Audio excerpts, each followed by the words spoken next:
nos va a ayudar a comprender cómo podríamos hacer para escolarizar en una nueva modalidad educativa que se está, digamos, pensando como la de cerrar los centros de educación especial, y vamos a hacer un poco de ciencia ficción y vamos a hablar de un alumno que está escolarizado en un centro de educación especial. A partir de su dictamen de escolarización, yo voy a situar de qué alumno estamos hablando, qué características tiene y cómo sería el escolarizarlo en un centro ordinario, ¿vale? Entonces, el alumno, que es un caso real, pero hemos cambiado su nombre, se llama Javi y tiene 15 años. Ahora mismo está escolarizado en un grupo de EVO 2, que es la organización que hay en los centros de educación especial. Y sus características son, según el dictamen, esto es un documento oficial, discapacidad intelectual moderada severa, se encuentra en una etapa de juego sensorio-motor, digamos hasta 2 años, y un nivel de competencia curricular correspondiente al primer ciclo de educación infantil, con 15 años. Plurideficiencia, pérdida o desviación significativa de la vista en funciones relacionadas, auditivas y vestibulares, trastorno de desarrollo del lenguaje, también pérdida y desviación significativa de funciones neuromusculoesqueléticas y relacionadas. Una minusvalía del 91%. Parálisis cerebral. Es gran dependiente para actividades de la vida diaria y tiene adaptaciones muy significativas. Como recursos materiales utiliza silla de ruedas, férulas, bipedestador, distintas fajas y otros apoyos, mesas y asientos adaptados, ¿vale? También tiene apoyos profesionales como PT, logopeda, fisio, terapeuta ocupacional y auxiliar. Entonces, haciendo ese ejercicio, me gustaría saber, profesor, cómo sería escolarizar en un centro ordinario tal y como está organizada la enseñanza a día de hoy. Hola. Bueno, efectivamente este sería un ejercicio muy difícil, casi de ciencia ficción, porque pensar un niño de estas características, estamos hablando de un niño, por lo que entiendo es un niño sin autonomía, ¿vale? No puede desplazarse por sí mismo. Se desplaza en silla de ruedas empujado por otros. Por supuesto, no estamos hablando de adquisición de electroescritura, ni remotamente, digamos, de primer ciclo de educación infantil de un máximo de 3 años, ¿no? Por supuesto, en esta actividad de la electroescritura. Perdón, me aclaran que sin lenguaje. Sin lenguaje, sin capacidad no solo en lenguaje propio, sino, por supuesto, de no seguir instrucciones sencillas, digamos, relacionadas con una escolarización. Evidentemente, el seguimiento de un currículum dado por la administración, por cierto, por 15 años, digamos, si cumpliese en este año los 16 años, estarían en la educación española en cuarto de la ESO. Imaginemos un niño de estas características en cuanto de la educación secundaria, prácticamente ciencia ficción pensar que un niño de estas características pudiera ser escolarizado por la falta de apoyo, por la falta de plazas, por un montón de cosas. Pero bueno, forzando la situación, imaginando qué podría ocurrir, entiendo que dada la organización actual de cómo está el sistema educativo, se pondría en una plaza de preferente de motóricos, en un centro específicamente de motóricos, más que nada para paliar el tema, al menos de la accesibilidad del centro educativo, que dentro de lo que hay, por lo menos pueda acceder, porque imagino en los otros centros probablemente ni siquiera pueda acceder, ¿vale? Si compartiese, estaríamos en todas las... bueno, yo creo que ni con adaptaciones significativas podría seguir el curso de las clases. Por un centro ordinario se busca el cumplimiento de un currículum dado por la administración.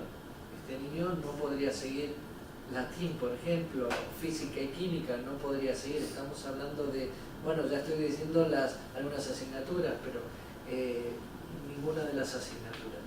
Eso por una parte, es decir, que habría una integración.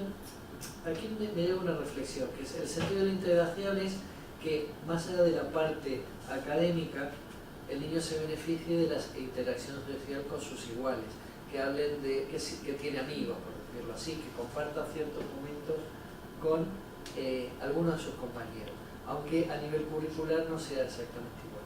En este caso, entiendo que no hay ningún interés y capacidad que le vincule con otros niños. Entonces, la idea de integración, es decir, que esa persona que tiene una discapacidad se vincule con sus compañeros, en realidad no da ninguna integración, porque en realidad están hablando de mundos completamente distintos, carece totalmente de integración.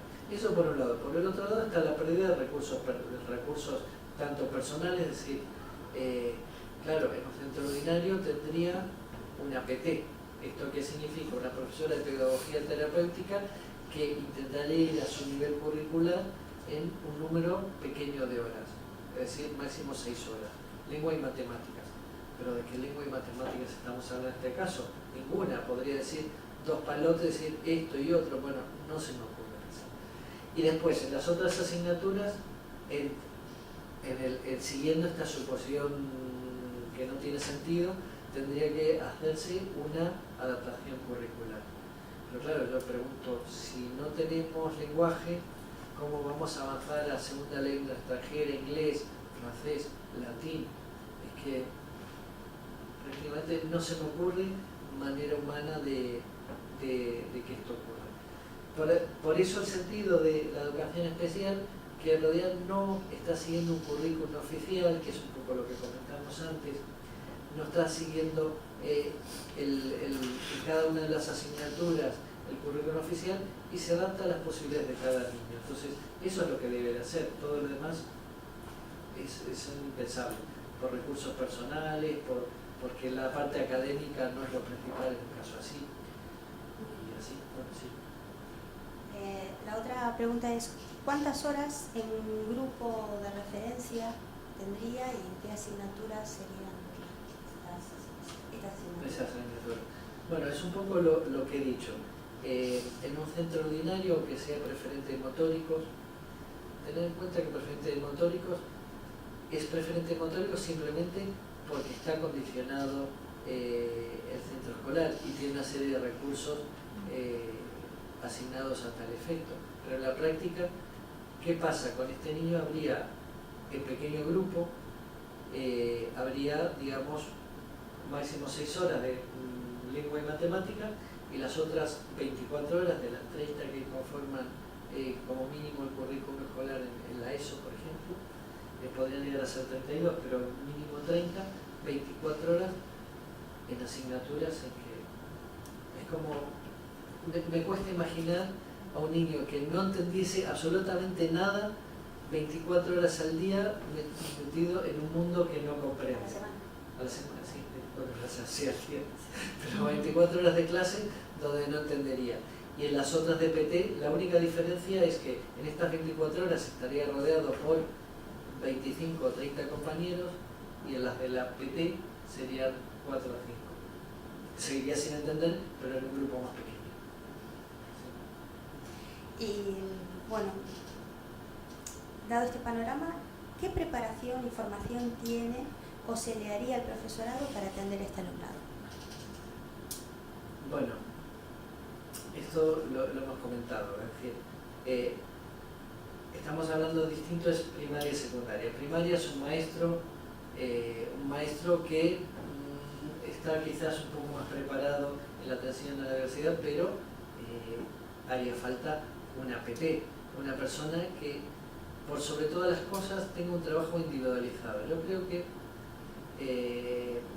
lo importante en un caso como este sería un trabajo fuertemente individualizado, muy individualizado, con unos objetivos personales que hay que trabajar de una forma muy restringida, en grupos muy pequeños, máximo en la ratio actual en educación especial son 5 alumnos. Pensar que esto se puede lograr, un trabajo tan individualizado en un grupo de 25 alumnos es una quimera. Esto no puede ocurrir. Todos los estímulos y objetivos se podrían, digamos, ya renunciar a ellos.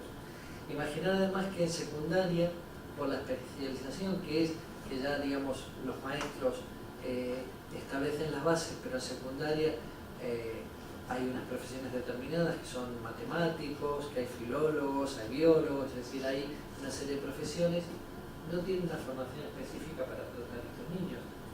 Ni lo pretenden tampoco, porque en realidad un niño de las características como las que me has dicho, debería ser atendido por una profesora de pedagogía terapéutica en un grupo muy pequeño y de acuerdo a los objetivos fijados solo para ese niño, y dejar de lado los objetivos educativos o el currículum que marca para su edad determinada la administración. No tiene ningún sentido. También hay unas cuestiones vinculadas a la acogida que pueda hacer el grupo de pares iguales de este nuevo tipo de alumnado. En este sentido, ¿qué es lo que habría que hacer para preparar? Porque también parece ser que hay alguna relación entre cierto aumento del bullying con en centros donde hay mayor inclusión, ¿verdad? Sí, digamos, el tema de la acogida es muy importante. En realidad en un centro de educación especial, digamos, si viene un niño con estas características, es uno más de ellos, es decir, hay cada adulto cual con sus peculiaridades. Pero un niño así, escolarizado en un centro ordinario con otros 25 niños, no pensemos que justamente estamos beneficiándole con la integración, sino que se aumentaría sensiblemente el riesgo de que justamente lo vean el diferente, y hay unas edades y unas ciertas personas, digamos, crueles, que en realidad en vez de hacerle la integración y apoyarle, le harían pasar mal al chico. Digamos, la posibilidad es bastante más alta. Digamos. No digo que sea segura, pero es bastante probable que pues se burlaran de él, le quitaran el bocadillo, en fin, este tipo de cosas que no son para nada deseables. En un centro de educación especial esto no ocurre. Hay una persona con una ratio de 5 como mucho, que está muy pendiente de un trabajo individualizado, y es un grupo pequeño. En un grupo donde está desprotegido y no hay personas que lo apoyen, es pasto desalmado, por así, de niños que sin muchos escrúpulos podrían aprovecharse de él. Entonces, no estoy hablando de integración, al contrario, estoy hablando de un riesgo de que pasen más cosas que no debieran pasar, porque claro, podrían aprovecharse de él en muchos aspectos. O sea, que los centros acogidas no se hace prácticamente nada. A ver, vamos a ver, digamos, habría como dos grupos. Están los que a principio de curso empiezan sobre todo en primero de la ESO o en primero de primaria, entonces hace un primer momento de acogida, bienvenidos niños, el director o la directora, os presentamos, bienvenidos al colegio no sé qué, no sé cuánto, pero el segundo día empiezan las rutinas y ya el acogimiento ya se supone que está hecho.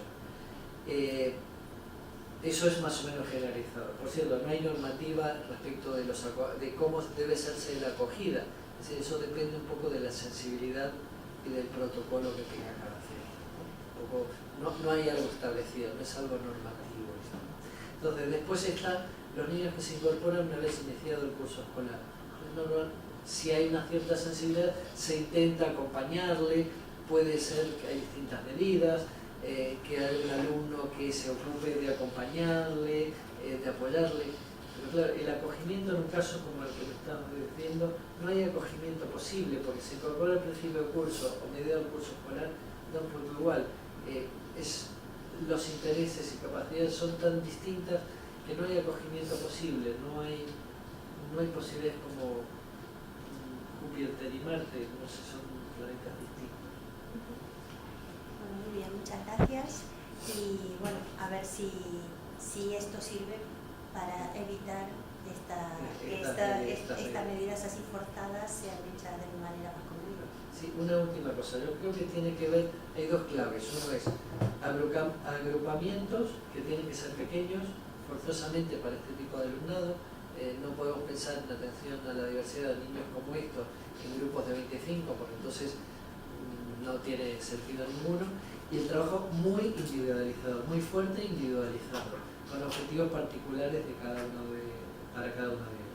Y que el objetivo es educativo, pero en un sentido amplio, educativo no en un sentido curricular, sino en un sentido de, según las necesidades de cada niño, tratar de marcarse unos objetivos según sus posibilidades.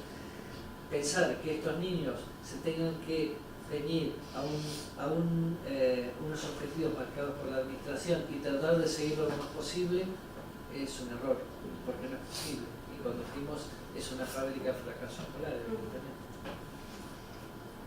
Bueno, muchísimas gracias nuevamente, profesor. ¿Alguna pregunta, alguna duda?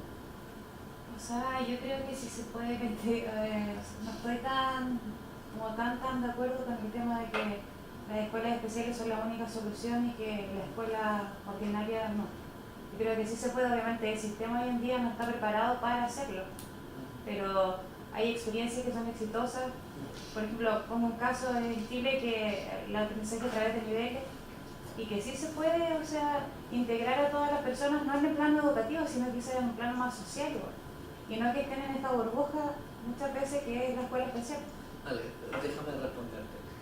Lo primero, dentro de los niños de integración hay como zonas grises, quiero decir, hay digamos, dentro de lo que es radicalmente educación especial y lo que es ordinario, hay unas zonas grises donde hay niños que, bueno, con un poco de esfuerzo y si es un centro adecuado, pueden niños más o menos integrarse y seguir los mismos intereses. El caso que me estaba planteando Silvina es un caso muy extremo de educación especial. Entonces, necesitan unas atenciones y unos recursos que un centro ordinario no puede darle. Estoy de acuerdo en aquella zona gris donde hay el niño que está un poco con un pie en cada lado, no sé cómo decirte, con ciertas capacidades preservadas, que en realidad tenga lectoescritura, por ejemplo, el cuarto de la ESO, pues bueno, que no llegue al nivel de física y química, pero al menos tenga lectoescritura, puede comprender una idea básica, a lo mejor no llegue a formulaciones físicas, pero cuando ya es tanta la distancia, yo creo que ya no es posible. Entonces, ¿qué pasaría si todos estos niños, especulando, si seguimos especulando, si todos estos niños de educación especial debiesen meterse en el centro ordinario? Al final lo que haríamos es centros segregados dentro de la ordinaria, habría un sector, unas unidades que serían de educación especial. Entonces, el sentido de la integración ya no se logra. Pero sí digo que el sistema es el que actualmente está mal formulado y que si se formulara de otra manera podríamos lograr la inclusión real, sin que existieran estas burbujas, aparte que obviamente son la educación especial o la misma integración en estos centros que, no sé, por la aula TEA y todo eso, pero obviamente falta mucho por hacer, y si no, sería... Estoy de acuerdo con eso en tanto en cuanto haya ciertas posibilidades y que las relaciones de ese niño se enriquezcan con los otros. Si en realidad eso no es algo bueno para el niño, en el sentido de que, aunque curricularmente esté retrasado, pero que se beneficie de las interacciones con los otros chicos, pues me parece estupendo.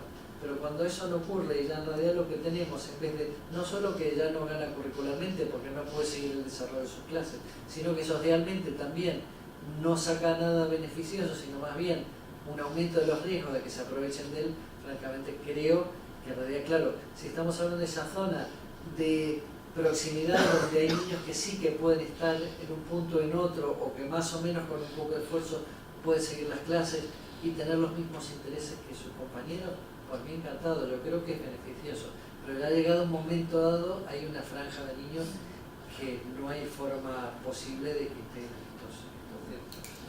Me estoy acordando de una experiencia en España a nivel de educación primaria que tenían lo que se llamaba escolaridad mixta, combinada, es decir, que tenían algunos días a la semana en un centro de educación especial y otros días en un centro ordinario, donde hacían actividades distintas. Entonces, yo creo que, digamos, hay como, o habría como muchas posibilidades, posibles combinaciones para favorecer el aprendizaje, la socialización y la escolarización de la diversidad. Pero a partir de la supresión de un modelo de escolarización que dar respuesta a casos, digamos, más graves, de mayor necesidad, pues, digamos, yo soy partidaria de la inclusión, pero Siempre la que sea inclusión, posible. claro, la inclusión también tiene límites, ¿no?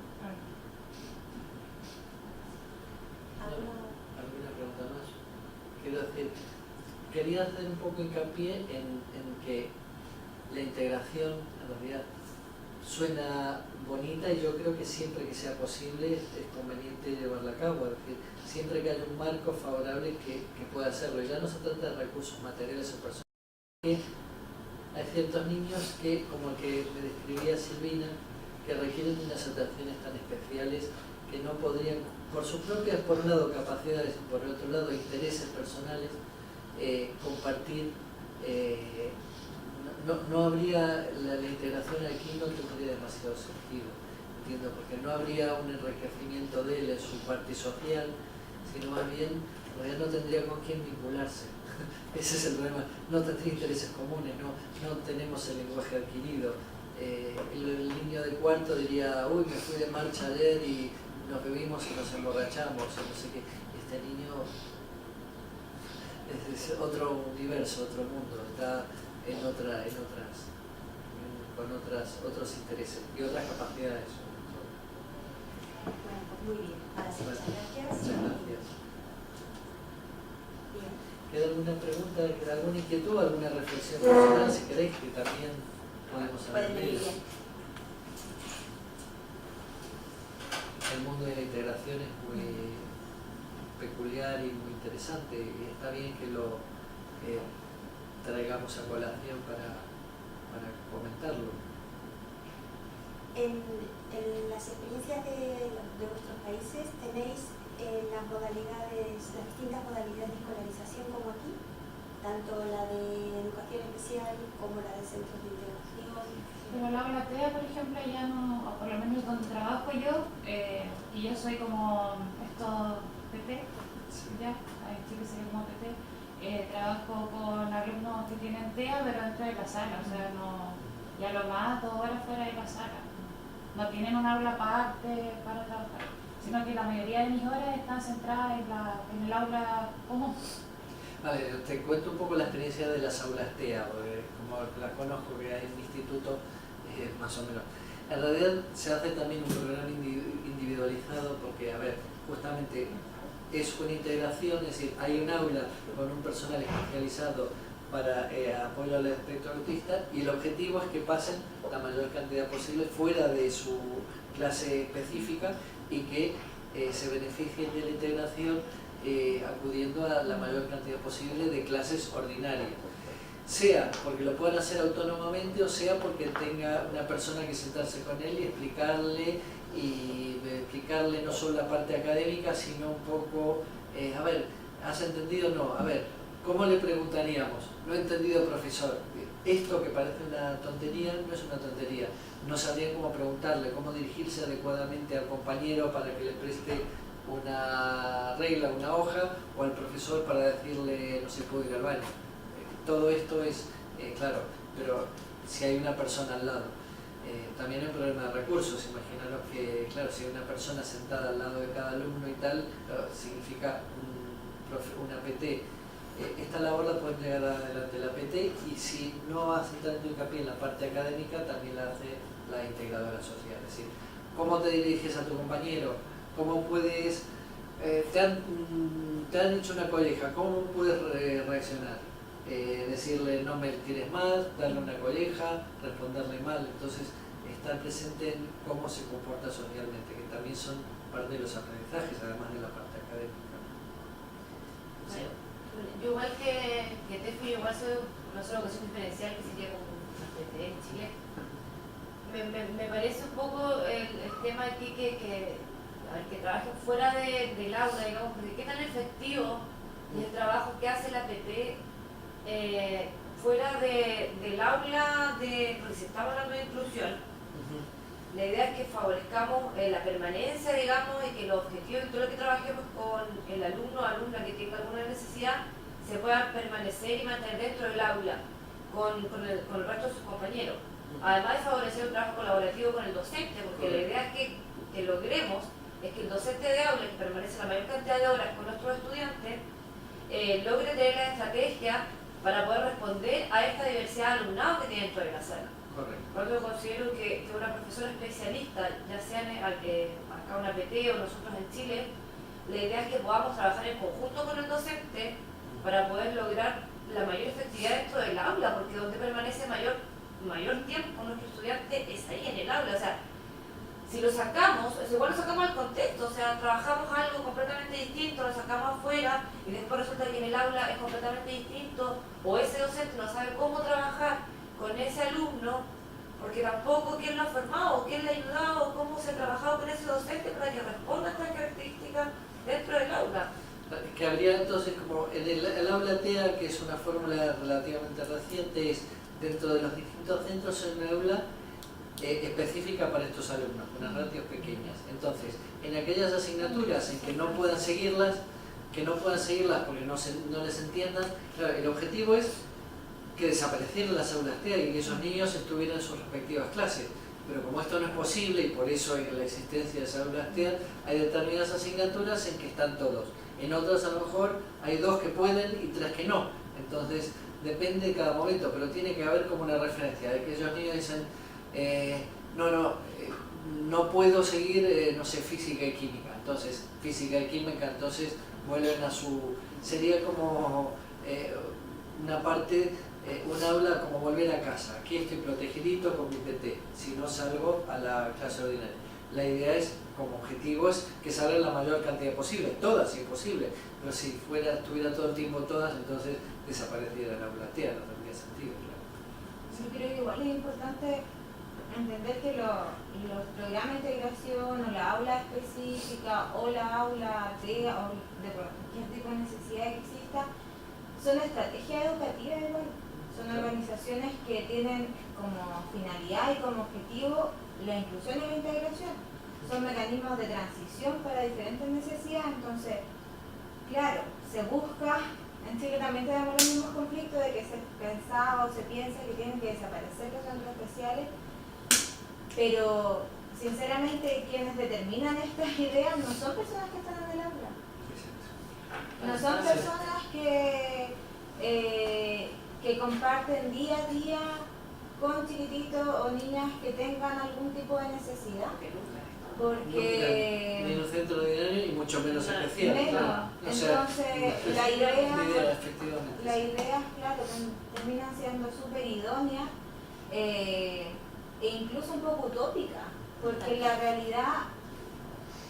Nosotros trabajamos dentro de centros ordinarios como que no tenemos grandes necesidades educativas, o sea, es un chiquitito que hay que apoyarle un poco más para que llegue a lo mejor a un proceso lectoescritor, o hay que apoyarle un poco más para que interaccione. Pero, claro, se logra, pero con un niño que tiene una necesidad educativa permanente, relevante, sin un centro de educación especial, ¿qué hacemos en el aula? Porque no hay un sistema preparado, no hay profesores preparados, no hay equipos preparados, ni hay compañeros preparados. Y de hecho, a medida que avanza el niño va siendo más mayor, más se nota eso, porque claro, en primero de primaria a lo mejor, bueno, en fin, pasaría un poco, de hecho, en infantil, más o menos, digamos, un niño es un poco diferente y tal, pero cuando ya estamos hablando de rendimientos académicos, ya incluso en primaria, claro, un niño que ya no quiere la lectoescritura a una determinada edad, no se consigue las operaciones básicas. Entonces, realmente, ¿qué estamos favoreciendo? Digamos, ya la parte académica, evidentemente, digamos, a veces se intenta solucionar mediante profesoras PT, pero a veces ya ni es posible con eso. Entonces ya cuando los recursos... ¿Y a quién se otorgan los beneficios? Un sistema que diga, mira, tenemos una inclusión donde todos los niños están dentro de un colegio, o el beneficio de verdad se piensa en el estudiante. Porque finalmente hay chiquitos que el sistema no tiene la herramienta para atenderlo. Entonces, yo creo, bajo mi punto de vista, que es personal, sumamente beneficioso los centros especiales. Porque en la práctica te das cuenta de que uno está enfocado en el contenido, no está enfocado en el currículum, hay un montón de habilidades de la vida diaria que son mucho más importantes para el niño.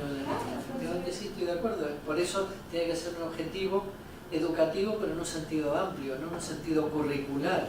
A ver, el sentido educativo es, no sé, lograr mayor autonomía, que aprenda a comer por sí solo, o que aprenda socialización, a relacionarse correctamente con sus compañeros, a habilidades sociales. Pero claro, imagínate estos niños ya cada vez con exigencia mayor a nivel curricular y tratar de acercarse más posible a un currículum dado por la administración. No tiene sentido. En realidad es más útil, como has dicho tú, es que tenga unos objetivos que son más importantes para él, para la vida diaria, y lograr lo máximo que consiga. Si consigue además de objetivos personales, le podemos introducir la lectoescritura, fenomenal, pero no vamos justamente a retroceder.